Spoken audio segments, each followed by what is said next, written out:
Why would the world's oldest democracy openly lean toward a nation accused of harboring extremism against the world's largest democracy? What's really happening behind the scenes? If you've ever wondered why America seems to favor Pakistan over India, you're about to hear the truth. Not through headlines, but through principles, power dynamics, and patterns. Stay with me. Nations, like people, act in self-interest first, not friendship. It's one of the most consistent truths in international relations, and yet, ironically, one of the most overlooked by the masses. Just as an individual might smile at a neighbor, lend a helping hand, or even share resources, not necessarily out of affection, but because doing so preserves harmony, protects their property value, or ensures cooperation when needed, nations too engage in diplomacy, alliances, and even aid, driven not by affection, but by calculation. This might sound cold, but it's not cruel, it's practical. In politics, as in life, goodwill is often a currency, but it's rarely the motive. If we study history with an honest lens, we see this truth playing out repeatedly. Think of the alliance between the United States and the Soviet Union during World War II. These two superpowers were ideological opposites, capitalism and communism, liberty and authoritarianism, but they became temporary allies against a common threat, Nazi Germany. The friendship wasn't born out of shared values, it was born out of mutual survival. The enemy of my enemy is my friend, as the saying goes, but only as long as the enemy remains a threat. The moment Hitler was defeated, that fragile alliance dissolved, and by 1947, the Cold War had begun, a decades-long standoff between the very same friends. This is the pattern.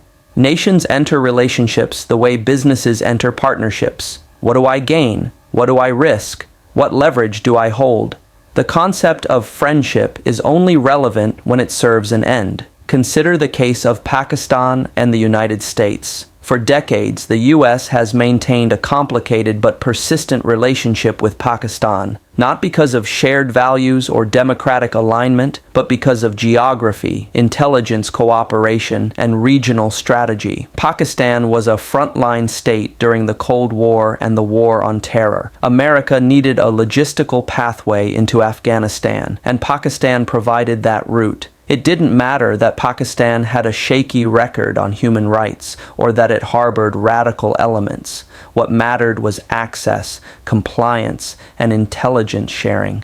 The moment that utility began to wane, the tone of the relationship shifted. Likewise, we can examine America's relationship with Saudi Arabia. For a country that champions democracy and human rights on the global stage, maintaining a close alliance with an absolute monarchy that has been criticized for human rights abuses may seem contradictory. But again, look beneath the surface. Saudi Arabia holds vast oil reserves, acts as a counterbalance to Iran in the region, and purchases billions of dollars in U.S. arms. These are not acts of friendship, they are acts of calculated interest. And when those interests are threatened, such as with the killing of journalist Jamal Khashoggi in 2018, the public outrage is vocal, but the core relationship doesn't rupture. Why? Because the strategic interests remain intact. It's not personal, it's transactional. Even when we look at the modern US-India relationship, we find similar complexities. India is the world's largest democracy, has a fast-growing economy, and shares concerns about China's expansionism. On paper, it seems like a perfect ally for the United States. Yet, the relationship has often been inconsistent. Why? Because India, though friendly, is not submissive. It maintains a strong defense partnership with Russia, refuses to blindly follow U.S. sanctions, and charts its own path in global forums. From Washington's point of view, India is a useful partner, but not always a controllable one. That makes the relationship warm, but not without friction. Once again, the depth of engagement is not based on ideological brotherhood. It is measured by strategic alignment and mutual benefit. Even humanitarian aid, often perceived as a generous altruistic act, follows the same principle. Nations send aid to improve their image, to maintain influence in specific regions, or to gain access to resources and political favor. When the U.S. sends billions in foreign aid to countries in Africa or Asia, it's not just an act of kindness, it's also a tool of influence. It helps secure votes at the United Nations, opens trade routes, and counters the rising footprint of competitors like China. In fact, when China launched its Belt and Road Initiative, many Western nations increased their development aid, not because they suddenly discovered new empathy, but because they were losing ground in the influence game. So when people express surprise, frustration, or even betrayal that a certain nation turned on its ally, they are often looking at global politics through the lens of emotion. But global diplomacy doesn't run on emotion. It runs on self-preservation, power, and leverage. Relationships between nations evolve when interests evolve. Today's ally can be tomorrow's rival if the benefits shift. The language of eternal friendship is used in speeches, but behind closed doors, it's spreadsheets, strategic maps, and intelligence briefings that determine the real nature of the bond. America's foreign policy, despite the language of liberty, human rights, and democracy, is largely transactional, driven by interests, leverage, and strategic positioning rather than emotional loyalty or ideological alignment. This is not unique to America. It's how superpowers survive and dominate. But America, more than most, has perfected the art of dressing transactions in the garments of moral language. It speaks of defending freedom, protecting sovereignty, or standing with allies. But peel back the speechcraft, and what remains is a structure of deals, calculations, and strategic plays. Nations are supported not because they are good or right, but because they serve a role in the broader architecture of American geopolitical goals. This truth explains many seemingly contradictory alliances and foreign interventions that, on the surface, appear inconsistent with the values the U.S. claims to uphold. Consider America's relationship with Pakistan. For decades, Washington's support for Islamabad has puzzled observers, particularly in India, where the contrast is often highlighted. Why does a democratic superpower appear to lean toward a military-influenced state with a record of harboring extremism and suppressing dissent? The answer lies not in emotional ties or historical friendship, but in strategic utility.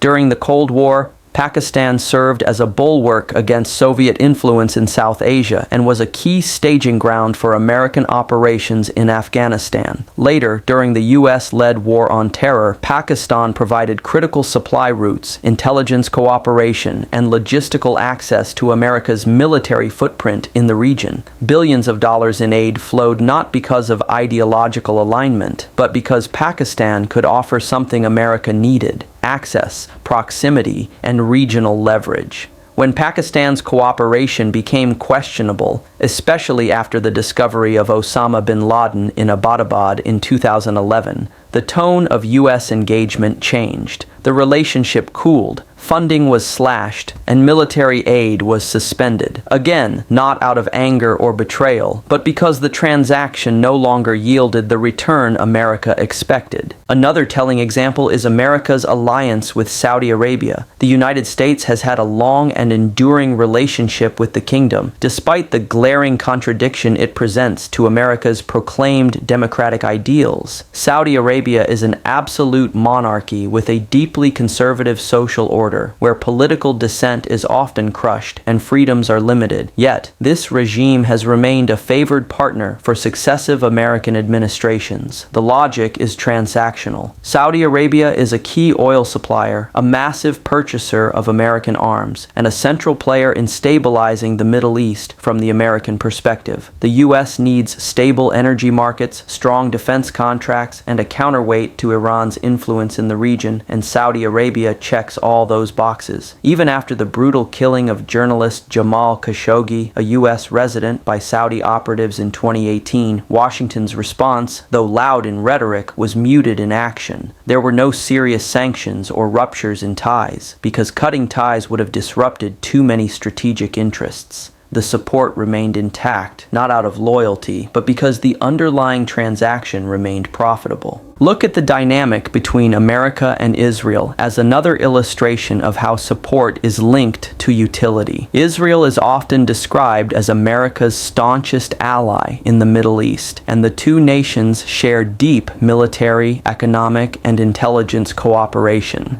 But this isn't just a relationship of shared democratic values or cultural bonds. It is deeply rooted in strategic advantage. Israel acts as America's eyes and ears in a region of instability. It holds immense technological and defense capabilities and provides the U.S. with a foothold in a crucial geopolitical theater. U.S. financial and military aid to Israel is enormous, but it comes with expectations, namely regional stability, intelligence collaboration, and policy alignment on key matters. When Israel's policies begin to conflict with U.S. objectives, friction arises. The support isn't unconditional, even if it appears so publicly. It is based on ongoing returns, mutual benefit, and strategic necessity. A more recent example is America's fluctuating stance toward Turkey, a NATO ally. The U.S.-Turkey relationship has gone through significant strain in the past decade, particularly after Turkey purchased Russian-made S-400 missile systems and cracked down on internal dissent following a failed coup attempt.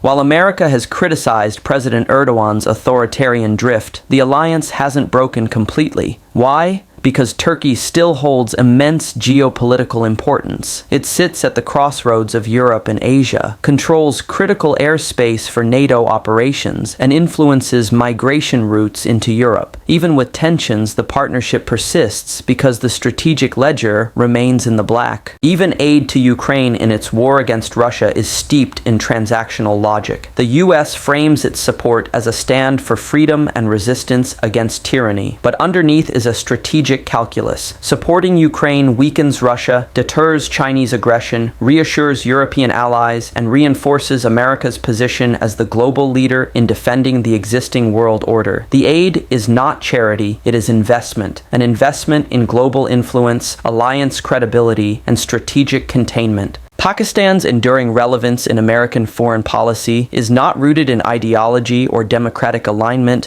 but in its geographical and military advantages, which make it a uniquely valuable player in South Asia and the greater Middle East. Its strategic location has made it a critical node in U.S. military logistics, intelligence gathering, and regional diplomacy. Geography, more than any goodwill, explains why successive American administrations, from the Cold War era to the post-9/11 period, have continued to engage with and often support Pakistan, despite its internal instability, frequent military rule, and controversial role in regional conflicts. Simply put, Pakistan is not favored because it is ideologically aligned with American values. It is favored because it is situated where it matters and because it controls access, routes, and assets that the United States has repeatedly needed for its global agenda. Pakistan is wedged between three major geopolitical zones: the oil-rich Middle East, the nuclear-armed South Asia, and the rapidly evolving Central Asia. This centrality provides immense leverage.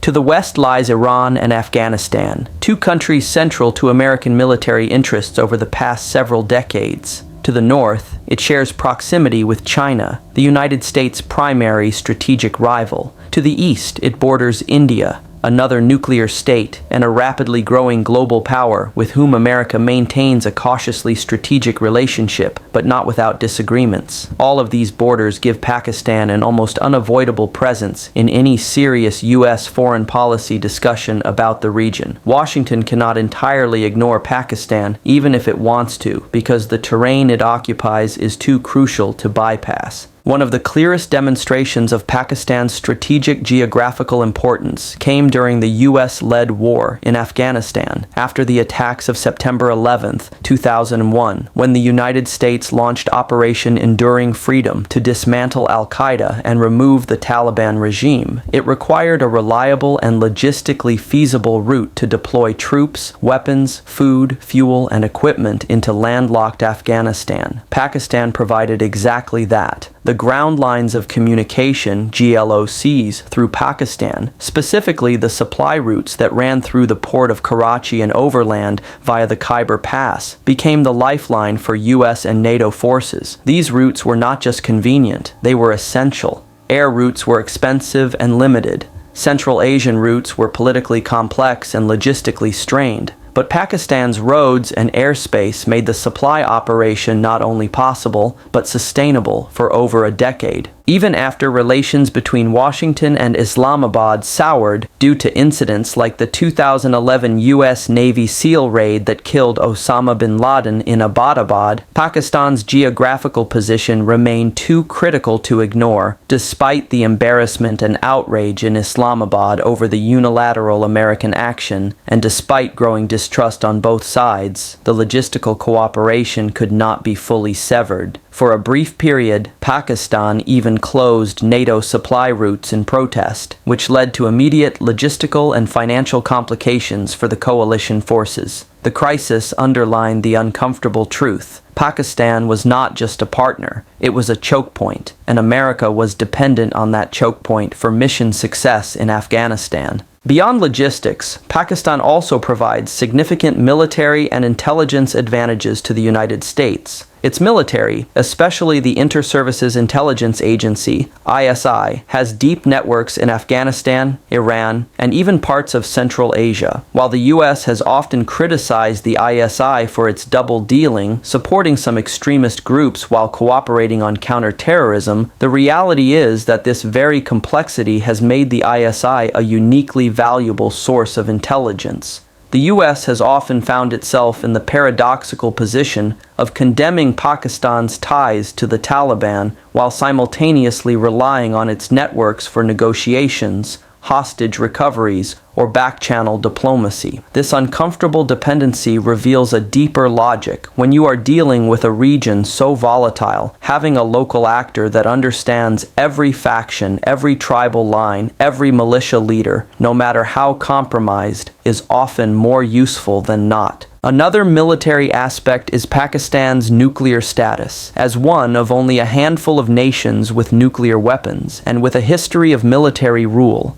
Pakistan is both a risk and a reason for engagement. The U.S. cannot afford to allow Pakistan's nuclear arsenal to fall into the wrong hands or be destabilized by internal chaos. As a result, American policy often includes quiet cooperation with Pakistan's military to ensure nuclear safety and strategic stability. This cooperation isn't driven by camaraderie, it's driven by necessity. When you are dealing with a nuclear-armed country bordering multiple conflict zones, military-to-military channels are maintained not out of trust, but out of risk management. Pakistan's proximity to China is also significant in the broader U.S. strategy of balancing Beijing's growing influence. While Pakistan is a close ally of China, especially through the China-Pakistan Economic Corridor, CPEC, the U.S. has tried at times to prevent Pakistan from falling entirely into China's orbit by offering selective military assistance, economic support, or diplomatic engagement. The U.S. tries to maintain at least a foothold in Islamabad's corridors of power, not because it expects loyalty, but because total disengagement would mean ceding influence to its primary competitor. India, as the world's largest democracy and a rapidly ascending global power, has always taken pride in its independent foreign policy, a doctrine rooted in strategic autonomy rather than alignment. This distinct positioning has often placed India at odds with the expectations and pressures of dominant global powers, particularly the United States.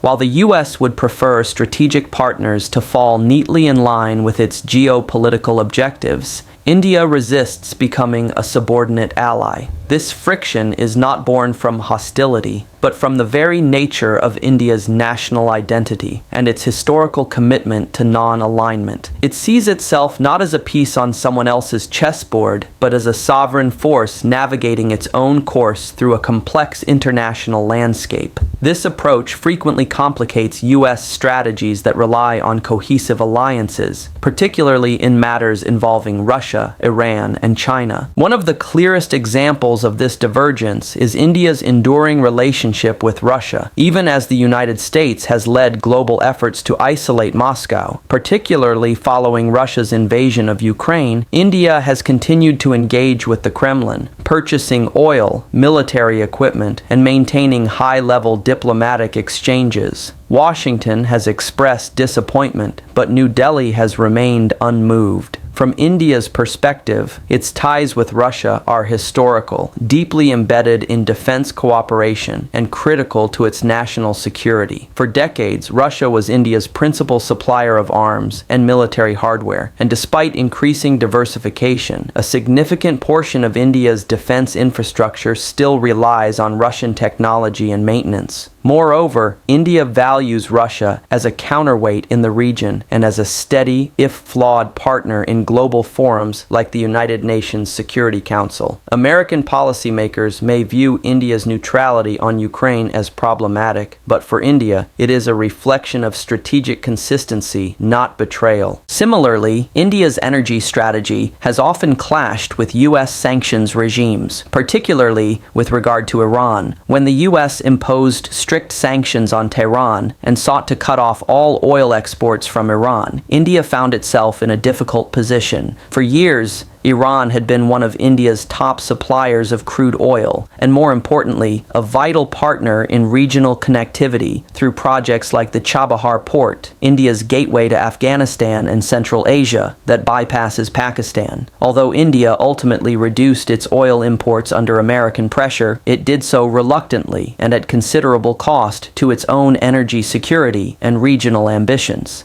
The Indian government made clear that its actions were not a reflection of policy alignment, but of temporary accommodation. That distinction matters. India does not accept American dominance in determining its regional behavior. It tolerates it only when it suits its interests. India's relationship with China further complicates its foreign policy alignment with the U.S. While both New Delhi and Washington share concerns about Beijing's rising assertiveness, especially in the Indo-Pacific, India prefers to frame its rivalry with China in bilateral terms. It does not want its border disputes or strategic tensions with China to be subsumed under a broader U.S.-China conflict. This is why, even as India participates in the Quad, a strategic grouping that includes the US, Japan, and Australia, it remains cautious. India insists the Quad is not a military alliance, and it resists any formal commitments that would bind it to a confrontational posture against China on Washington's terms.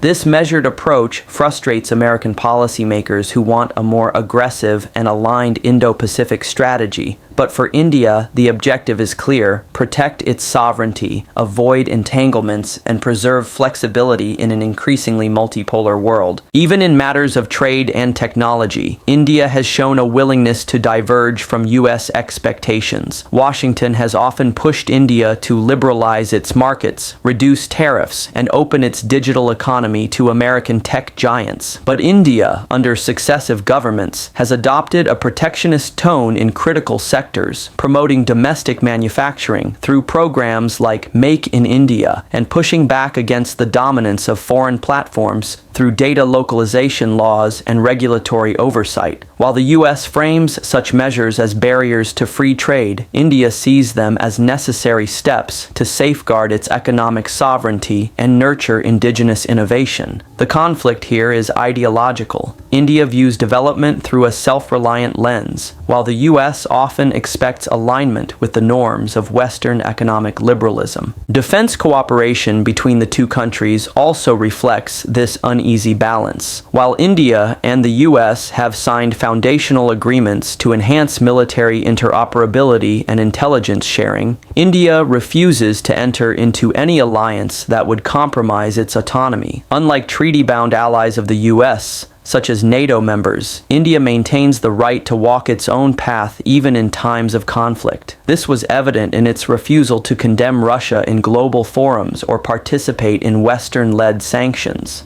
American defense analysts often express hope that India will eventually become a firm strategic pillar in the US-led order. But India, grounded in decades of non-alignment and geopolitical realism, is far more interested in partnership without dependence. In the grand theater of international affairs, fairness is often the language of diplomacy, but influence is the reality of power. Nations speak of equality, justice, human rights, and multilateralism, but behind those noble words lies a constant competition for leverage, access, and control. Global politics has never been a realm where outcomes are determined by moral balance sheets. Instead, the scales are tilted by might, economic, military, political, and by how well a nation can wield its power to shape outcomes in its favor. The ideal of a fair international order, where rules are uniformly applied and every country, big or small, is treated with the same respect, is a vision taught in textbooks. The actual world, however, is shaped by the interests of the powerful, who write the rules, bend them when needed, and discard them altogether when inconvenient. One need look no further than the United Nations Security Council to see this imbalance institutionalized. Here, 5 nations, America, Russia, China, the United Kingdom, and France, hold permanent seats and possess the power to veto any resolution. This elite club, formed in the aftermath of World War II, was created not to reflect fairness, but to reflect victors' privilege. It does not represent the demographic, economic, or regional diversity of the modern world. Countries like India, Brazil, Japan, and Germany, some of the largest economies and democracies, have no permanent voice in the world's most powerful diplomatic body. Why? Because global influence, not fairness, determines who gets a seat at the table, and those who have influence guard it jealously. Attempts at reforming the Security Council have stalled for decades, not due to lack of consensus on fairness, but due to entrenched powers unwilling to dilute their dominance. American foreign policy provides a rich case study in how influence drives action. The United States routinely champions democracy and human rights when it serves its interests, but makes pragmatic exceptions when it does not. Washington has sanctioned nations like Venezuela and Iran for authoritarian governance and human rights violations, yet remains closely aligned with countries like Saudi Arabia, whose record on political freedoms and social liberties is far worse. The reason is simple. Venezuela and Iran oppose U.S. dominance, while Saudi Arabia supports it and plays a pivotal role in stabilizing global oil markets and countering Iranian influence in the Middle East. In this equation, fairness is irrelevant. What matters is strategic value. A government's character is less important than its utility. The same can be said for how military interventions are justified. When Iraq was invaded in 2003 under the pretext of weapons of mass destruction, a claim later proven false, it wasn't fairness or legality that drove the war, but influence, ambition, and control over a geopolitically crucial region. Even in the arena of trade, global politics operates not on the level playing field of fair competition, but on the manipulation of rules by the most powerful economies. The World Trade Organization, built to ensure free and fair trade among nations, has repeatedly seen its processes stalled or ignored when the outcomes don't benefit dominant economies. Powerful nations subsidize their industries while pressuring weaker economies to eliminate theirs.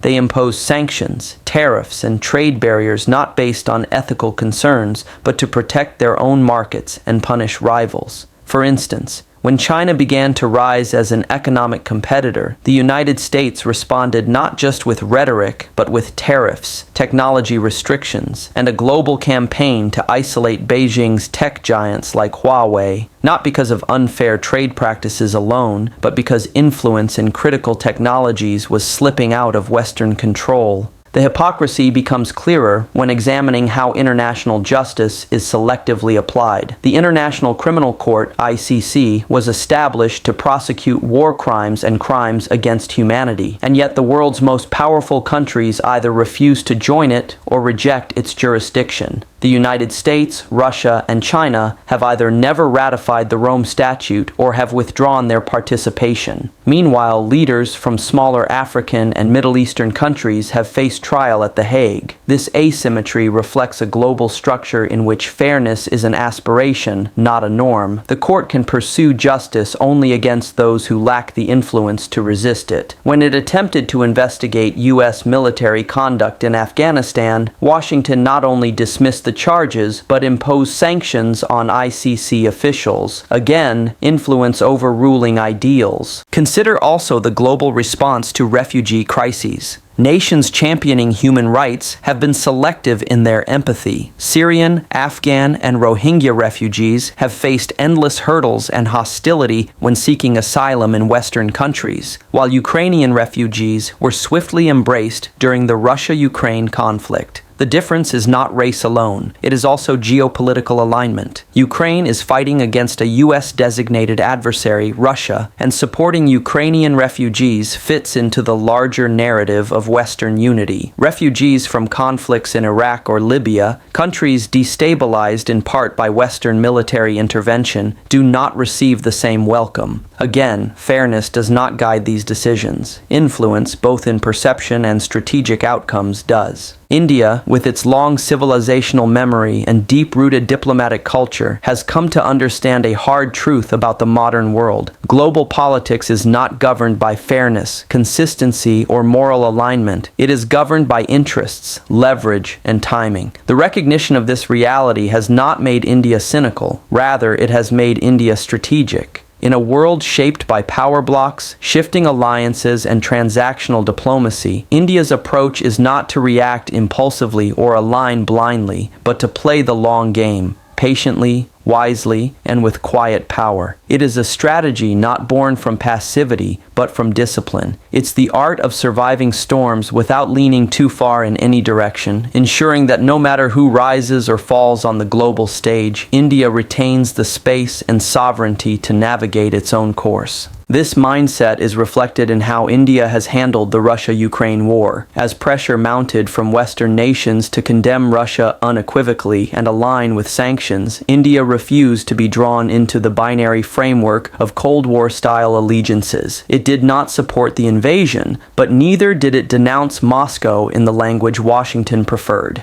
Instead, it abstained from several United Nations resolutions and maintained its channels with both sides. At the same time, it significantly increased its purchase of discounted Russian oil, putting India's energy needs and economic resilience first. Western commentators criticized this as fence-sitting, but Indian policymakers understood the deeper game. India was asserting autonomy, signaling to the world that it would not be a pawn in someone else's conflict, nor would it pay the economic price for a war it did not start. It was a message of mature statecraft. National interest is not to be outsourced, and strategic flexibility is not a weakness, but a form of strength. India's measured posture is not limited to geopolitics. It extends to trade, technology, and defense. While Western nations often push for deeper integration into their global systems, India has consistently resisted any moves that could compromise its long-term autonomy. Take, for instance, India's refusal to join the Regional Comprehensive Economic Partnership, RCEP, the world's largest trade agreement. Despite heavy lobbying, including pressure from ASEAN nations and China, India walked away from the deal in 2019. The reason was clear. The terms did not protect India's manufacturing sector or farmers from being overwhelmed by cheap imports, particularly from China. While critics warned that India would isolate itself economically, the government stuck to its assessment. India was not willing to mortgage future competitiveness for short-term applause. That decision, difficult at the time, proved prescient when the COVID-19 pandemic exposed global supply chain dependencies and vulnerabilities. India's long-term bet was vindicated. Again, the power of strategic patience over reactive policymaking. This philosophy is also evident in India's digital policy. While much of the developing world has allowed foreign tech giants, mostly American and Chinese, to dominate their digital ecosystems, India has taken a different route. It introduced data localization mandates, rolled out homegrown platforms like UPI for payments and ONDC for e-commerce, and restricted foreign apps that threaten national security or market fairness. These moves, often criticized by global corporations, were not protectionist for the sake of nationalism. They were calculated steps to build sovereign technological infrastructure. India has learned from watching how data, digital platforms, and algorithms systems have become tools of global influence, often used to shape public discourse and policy from outside national borders. By asserting digital independence, India is positioning itself not just as a passive consumer of global tech, but as a builder of systems that can one day set global standards. In defense, too, India balances its ties with precision. It is the only major country that buys weapons both from Russia and the United States. While it has signed foundational defense agreements with the US and participates in joint exercises, it still maintains strong military technical cooperation with Moscow and is expanding its indigenous defense production. The goal is not to please one side or the other, it is to avoid dependence on any single source. The idea is to diversify, adapt, and eventually dominate through self-reliance. This is why India continues to invest in its Make in India defense manufacturing program, knowing that true power lies not in buying the best weapons, but in building them. Perhaps nowhere is India's long-term thinking more visible than in its stance on the Indo-Pacific. It has embraced the Quad alliance with the US, Japan, and Australia, but with a cautious tone. India has made it clear that while it shares concerns over China's growing assertiveness, it does not seek containment strategies dictated by others. Instead, India has deepened its ties with Southeast Asian nations, expanded naval presence in the Indian Ocean, and reinforced bilateral partnerships across the region. It recognizes that the Indo-Pacific is too complex for ideological camps. It demands fluid, multi-vector diplomacy. India doesn't want to be caught in a rivalry between superpowers. It wants to emerge as a pole of its own, one that is trusted by many but beholden to none. So, what's the takeaway in all of this? The world doesn't run on friendship. It runs on interest. And global politics? It's not about what's fair, but about who has influence. Now, that may sound cold to some ears, but it's the truth that wise nations quietly accept and strategically use. India understands this. And that's why it doesn't rush, doesn't panic, doesn't bow. It studies, it waits, it positions. Because influence is not demanded. It's earned over time, through consistency, resilience, and vision. While others play the short game for applause and attention, India is playing the long game for dignity, for strength, for sovereignty. So when we see headlines that confuse support with loyalty or diplomacy with favoritism, remember this: nations aren't in the business of emotions. They're in the business of survival, leverage, and legacy. And the wisest thing any nation can do is to never forget that.